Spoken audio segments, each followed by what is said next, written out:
Assalamualaikum warahmatullahi wabarakatuh. Innalhamdalillah la qaula wala quwata illa billah. Sebelumnya marilah kita senantiasa bersyukur kepada Allah Subhanahu wa taala karena pada hari ini kita masih diberikan salah satu karunia-Nya, yaitu berupa kesehatan, sehingga dengan sehat ini kita masih bisa beraktivitas, kita masih bisa bekerja, dan kita masih bisa berkarya. Seperti biasa, kita akan beredukasi sedikit, yaitu tentang mesin penetas kita, di mana kita sudah mendapatkan penampakan seekor bebek, tetapi cuma satu yang retak ya, tetapi yang lainnya sudah pada retak. Nah, ini sudah pada retak. Kita kali ini akan membahas tentang sebuah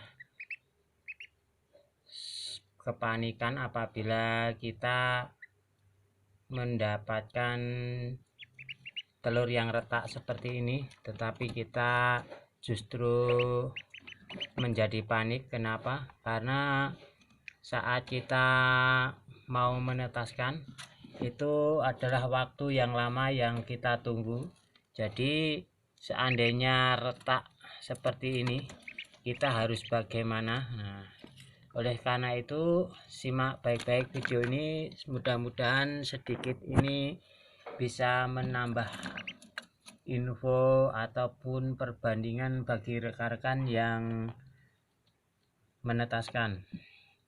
Di sini kita tahu bahwa saat kita menetaskan, terutama telur bebek dan entok, itu yang pasti saat di hari ke-25 itu ada yang sudah mulai retak. Nah, perlu diingat-ingat bahwa retak yang pertama kali itu pasti selisih untuk menetasnya itu waktunya sangat lama, sehingga kita mungkin punya pemikiran, bisa nggak menetas ataukah bisa nggak menetas secara mandiri.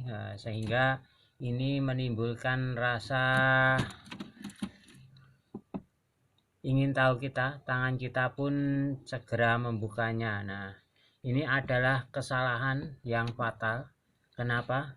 Karena untuk di hari 25 biasanya telur itu memang sudah retak tetapi belum sempurna, sehingga dia akan membutuhkan waktu yang lama daripada nanti yang di akhir retaknya.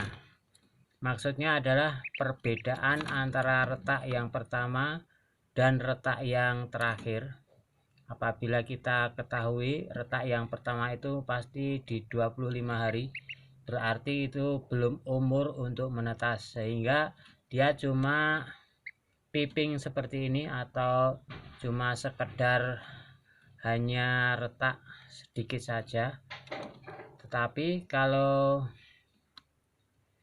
sudah menginjak mungkin 27 hari, nah itu baru semua bisa menetas. Jadi rekan-rekan, kalaupun di hari 25 dan mendapatkan telur yang seperti ini, mungkin bisa untuk tidak panik. Cukup kita menaikkan kelembapan di dalam mesin penetas kita, tunggu sampai hari hanya pasti akan menetas. Nah, tetapi dengan satu syarat, bahwa sebelum kita menetaskan dahulu, kita juga sudah rutin memberi semprotan kepada telur, sehingga ini bisa menjadi jaminan untuk bisa menetas secara mandiri. Andai saja rekan-rekan belum pernah menyemprot, nah itu bisa dikhawatirkan ini belum menetas dengan mandiri, sehingga harus dibantu. Kenapa kita harus menyemprot pada telur entok atau telur bebek? Kita ketahui bahwa kulit yang didapati untuk telur entok. Nah, seperti ini sisanya.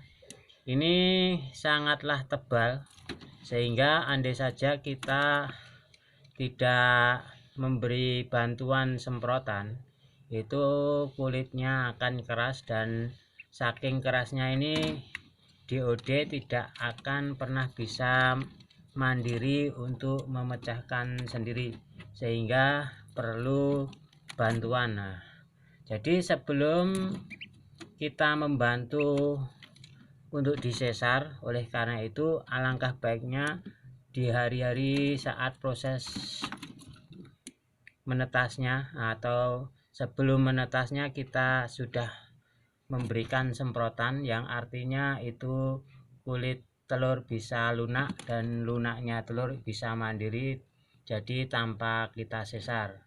Nah, itu adalah salah satu tip bagi rekan-rekan yang mana boleh panik apabila telur entok atau bebek belum disemprot, tetapi kalaupun sudah disemprot itu cukup dengan menaikkan kelembapan dan ditutup rapat-rapat. Nanti kalau sudah waktunya pasti bisa menetas. Mungkin hanya itu saja ya teman-teman. Tetapi kalau kita terlanjur yang belum memakai semprotan, nah ini akan sangat sulit. Karena apa? Karena kalau kita sesar mungkin hasilnya pun juga tidak baik. Kenapa? Karena kalau kita sesar itu bukan mandiri, bukan menetas secara mandiri. Itu kalaupun di dalam kesehatan ataupun dunia manusia itu adalah miskram.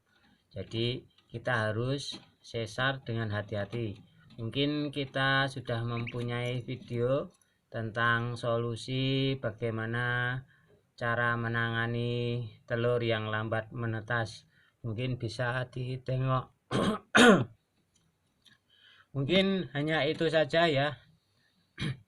Kita membahasnya tentang sebuah telur yang mungkin di awal yang retak itu pasti akan lama, dan itu membutuhkan waktu kurang lebih 24 jam. Jadi kita nggak usah panik, cukup dengan menaikkan kelembapan.